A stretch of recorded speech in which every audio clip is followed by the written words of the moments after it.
शोषण मामले में फंसे शंकराचार्य अभिमुक्तेश्वरानंद को इलाहाबाद हाईकोर्ट से बड़ी राहत मिली है। उनकी गिरफ्तारी पर अगले आदेश तक रोक लगा दी गई है। मार्च के तीसरे हफ्ते में कोर्ट का फैसला आएगा। साथ ही हाईकोर्ट ने जांच में सहयोग करने को कहा है। इससे पहले पीड़ित पक्ष ने कोर्ट से अभिमुक्तेश्वरानंद पर सबूतों से छेड़छाड़ करने का आरोप लगाया था, मगर अब कोर्ट का फैसला आने तक उनकी गिरफ्तारी नहीं हो सकती। प्रधानमंत्री मोदी 28 फरवरी को राजस्थान और गुजरात के दौरे पर रहेंगे। इस दौरान पीएम मोदी 16,680 करोड़ रुपए की 43 विकास परियोजनाओं का उद्घाटन और शिलान्यास करेंगे। एचपीवी टीकाकरण अभियान की भी शुरुआत होगी, जो सर्वाइकल कैंसर से लड़ने के लिए बच्चों को लगाया जाएगा। इसके बाद प्रधानमंत्री गुजरात के लिए रवाना होंगे, जहां माइक्रो सेमीकंडक्टर प्लांट का उद्घाटन करेंगे। 1 मार्च को पीएम तमिलनाडु और पुडुचेरी का दौरा करेंगे, जहां दोनों राज्यों को कई बड़ी सौगात देंगे। शराब घोटाला मामले में कोर्ट से बरी होने के बाद केजरीवाल ने रोड शो निकाला। पूरे लाव लश्कर के साथ पार्टी ऑफिस पहुंचे। पार्टी कार्यकर्ताओं ने बैंड बाजी के साथ स्वागत किया। केजरीवाल ने गदा लहराई, बजरंगबली का जय का नारा लगाया, बाबा साहब की तस्वीर दिखाकर सत्य के विजय का उद्घोष किया। पार्टी दफ्तर के रास्ते में केजरीवाल के नारे सुनाई। शराब घोटाला मामले में कोर्ट से बरी होने पर अरविंद केजरीवाल ने खुशी जताई है और पूरे मामले को मोदी शाह की साजिश बताया। उन्होंने कहा कि आम आदमी पार्टी को खत्म करने के लिए 2 लोगों ने साजिश रची, जिनका खामियाजा पूरी दिल्ली भुगत रही है।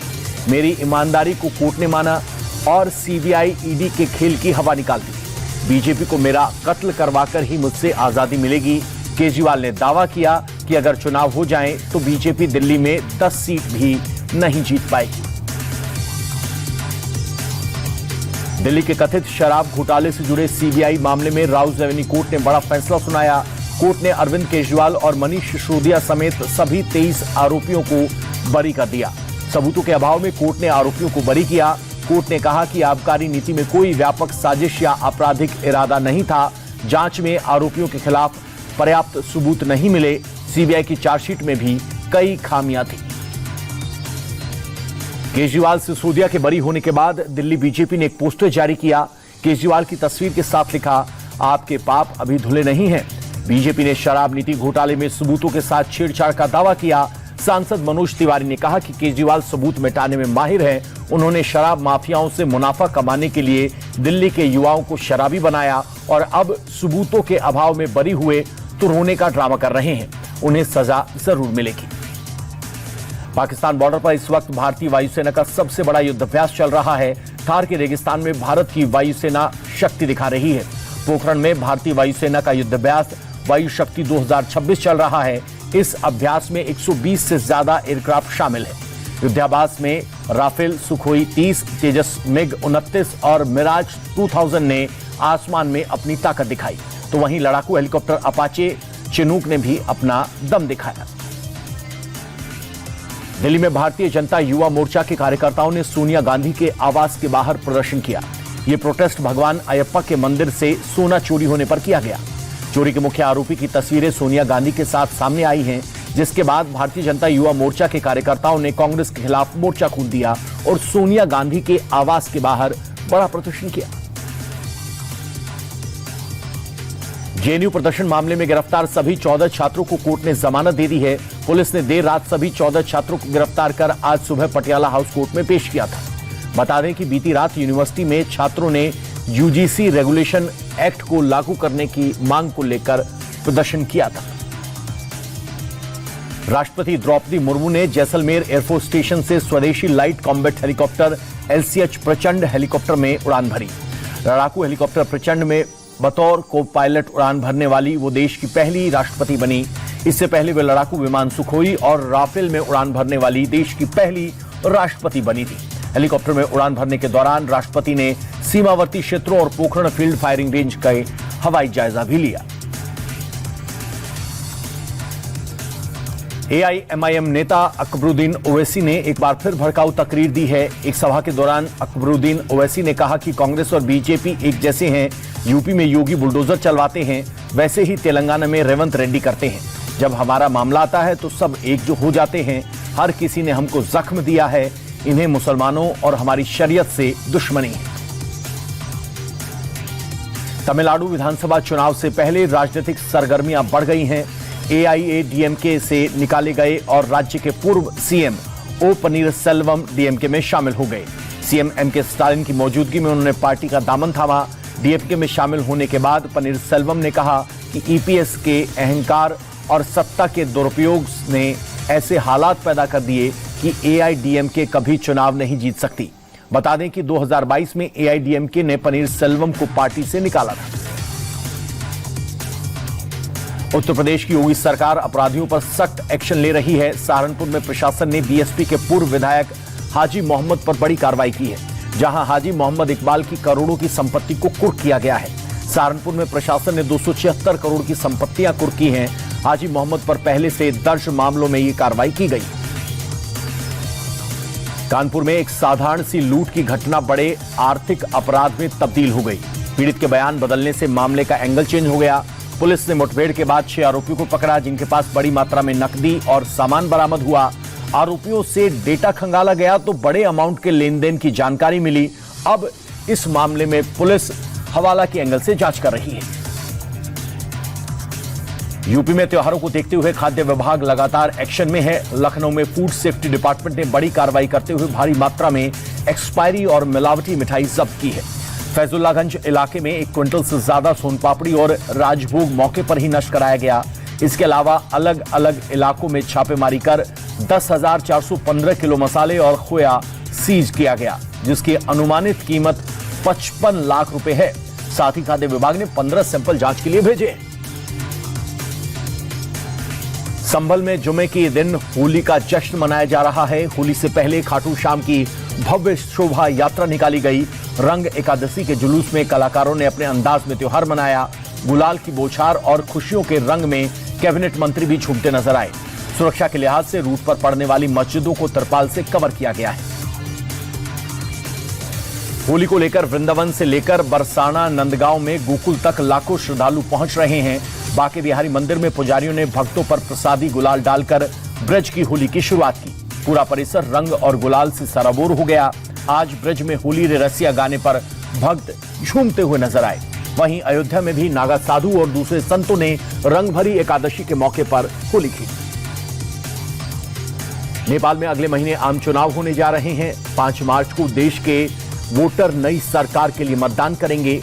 पीएम पद के लिए मुख्य दावेदारों में बालेंद्र शाह, केपी शर्मा ओली, गगन थापा और पुष्प कमल दहल शामिल है। इस बीच राजनीतिक पार्टियां जोर शोर से चुनाव प्रचार कर रही हैं। बालेंद्र शाह लोकप्रियता का चेहरा बनकर उभरे हैं। दरअसल पिछले साल जेन-ज़ी के हुए हिंसक प्रदर्शन के बाद केपी शर्मा ओली की सरकार गिरने के बाद ये चुनाव हो रहे हैं। उत्तर कोरियाई नेता किम जोंग उन ने अमेरिका को सख्त संदेश दिया है। किम जोंग ने कहा कि अमेरिका चाहे तो बड़ा टकराव टाल सकता है। अगर अमेरिका अपनी शत्रुपूर्ण नीति को छोड़ दे और उत्तर कोरिया की न्यूक्लियर सुप्रीमेसी को स्वीकार कर ले तो दोनों देशों में दोस्ती का रास्ता खुल जाएगा। साथ ही किम जोंग ने साउथ कोरिया को भी धमकी देते हुए कहा कि हमें खतरा हुआ तो साउथ कोरिया को पूरी तरह से नष्ट कर देंगे। शेयर बाजार लाल निशान पर बंद हुआ। सेंसेक्स 961 अंक गिरकर 81,287 पर बंद हुआ। वहीं निफ्टी 317 अंक लुढ़ककर 25,178 पर रहा। रियलिटी और ऑटो सेक्टर में तेजी देखने को मिली। सेंसेक्स के 30 में से 4 शेयरों में बढ़त रही। वहीं निफ्टी 50 के सिर्फ 4 शेयरों में तेजी दर्ज की गई। शेयर बाजार के लाल निशान पर बंद होने के चलते कुछ शेयरों का फायदा हुआ, वहीं ज्यादातर शेयरों को नुकसान का सामना करना पड़ा। HCL टेक, ट्रेंड और इन्फोसिस निफ्टी के टॉप गेनर रहे, तो वहीं सन फार्मा, भारती एयरटेल और HDFC लाइफ निफ्टी के टॉप लूजर्स रहे। अमेरिकी डॉलर के मुकाबले रुपए में भी गिरावट दर्ज की गई। डॉलर के मुकाबले रुपया 8 पैसे कमजोर हुआ, जिसके बाद एक अमेरिकी डॉलर की कीमत 90 रुपए 99 पैसे पर आ गई। सोने चांदी की कीमतों में तेजी दर्ज की गई। 24 कैरेट सोने का दाम 717 रुपए की तेजी के साथ बंद हुआ, जिसके बाद 10 ग्राम सोने का दाम 1,60,426 रुपए के करीब हो गया। दूसरी ओर चांदी के दाम में भी 6,740 रुपए की बढ़त रही, जिसके बाद 1 किलो चांदी का भाव 2,66,409 रुपए प्रति किलो तक पहुंच गया। वर्ल्ड इकोनॉमिक फोरम के प्रेसिडेंट और CEO बार्गे ब्रेडे ने अपने पद से इस्तीफा दे दिया है। उनका यह फैसला उस वक्त आया है जब कुछ हफ्ते पहले ही जिनेवा की संस्था ने यौन अपराधी जेफरी एप्स्टीन के साथ उनके रिश्तों की जांच शुरू की थी। ब्रेडे 2017 से WEF का नेतृत्व कर रहे थे। फिलहाल स्विट्जरलैंड स्थित इस संस्था ने उनके इस्तीफे की पुष्टि करते हुए एलोइस ज्विंगी को अंतरिम जिम्मेदारी सौंपी है। अनिल अंबानी और उनकी कंपनी रिलायंस कम्युनिकेशन के खिलाफ सीबीआई ने धोखाधड़ी का एक नया मामला दर्ज किया है। जांच एजेंसी का आरोप है कि अनिल अंबानी और उनकी कंपनी ने साल 2013 से 17 के बीच बैंक ऑफ बड़ौदा के साथ 2220 करोड़ रुपए से ज्यादा की धोखाधड़ी की। बैंक की शिकायत के बाद सीबीआई ने अनिल अंबानी के घर और रिलायंस कम्युनिकेशन के दफ्तरों पर छापेमारी की, जहां से लोन ट्रांजैक्शन से जुड़े कई दस्तावेज बरामद किए गए। क्रिकेटर रिंकू सिंह के पिता का निधन हो गया है। खानचंद सिंह पिछले कई दिनों से ग्रेटर नोएडा के निजी अस्पताल में भर्ती थे। रिंकू सिंह के पिता स्टेज 4 लिवर कैंसर से जंग लड़ रहे थे। रिंकू के पिता का पार्थिव शरीर अलीगढ़ ले जाया गया है। रिंकू ने अपने पिता की अर्थी को कंधा दिया। रिंकू के बड़े भाई सोनू ने पिता को मुखाग्नि दी। पिता की खबर सुनते ही रिंकू सिंह टीम इंडिया का साथ छोड़कर अलीगढ़ वापस लौट आए थे। शनिवार को T20 वर्ल्ड कप के सुपर 8 मुकाबले में श्रीलंका और पाकिस्तान का मुकाबला शाम 7 बजे प्रेमदासा स्टेडियम में आमने सामने होंगी दोनों टीमें। श्रीलंका पहले ही T20 वर्ल्ड कप से बाहर हो चुकी है। पाकिस्तान के लिए भी लगभग सफर खत्म हो चुका है। ऐसे में दोनों टीमें औपचारिकता पूरी करने उतरेंगी। दोनों टीमों के बीच कुल 24 T20 मुकाबले खेले गए हैं, जहां पाकिस्तान ने 14 और श्रीलंका ने 10 मैच जीते हैं। जिम्बाब्वे के खिलाफ जीत के साथ टीम इंडिया की सेमीफाइनल की उम्मीदें बरकरार। अब भारत और वेस्टइंडीज के बीच मुकाबले का विजेता सेमीफाइनल खेलेगा, लेकिन करो या मरो के मुकाबले से पहले टीम इंडिया के कप्तान का बयान सामने आया है। कप्तान सूर्य कुमार यादव ने कहा है कि गेंदबाजी में टीम और बेहतर कर सकती है। जिम्बाब्वे के खिलाफ हमने सीखा था कि ऑपरेशन के साथ थोड़ा और स्मार्ट होना पड़ेगा। वेस्टइंडीज के खिलाफ किसी गलती को नजरअंदाज नहीं किया जा सकता। टीम के सभी खिलाड़ी अगले मैच के लिए तैयार हैं।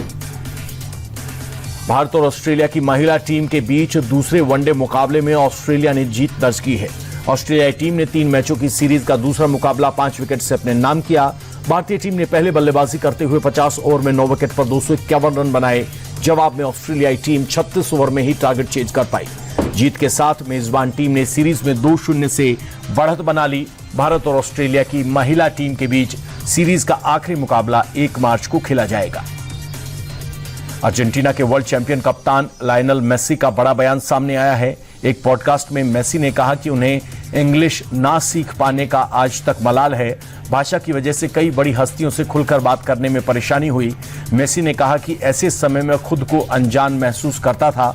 मेसी ने आगे कहा कि उन्हें स्पेन से भी खेलने का ऑफर मिला था, लेकिन वो हमेशा दिल से अर्जेंटीना के साथ थे।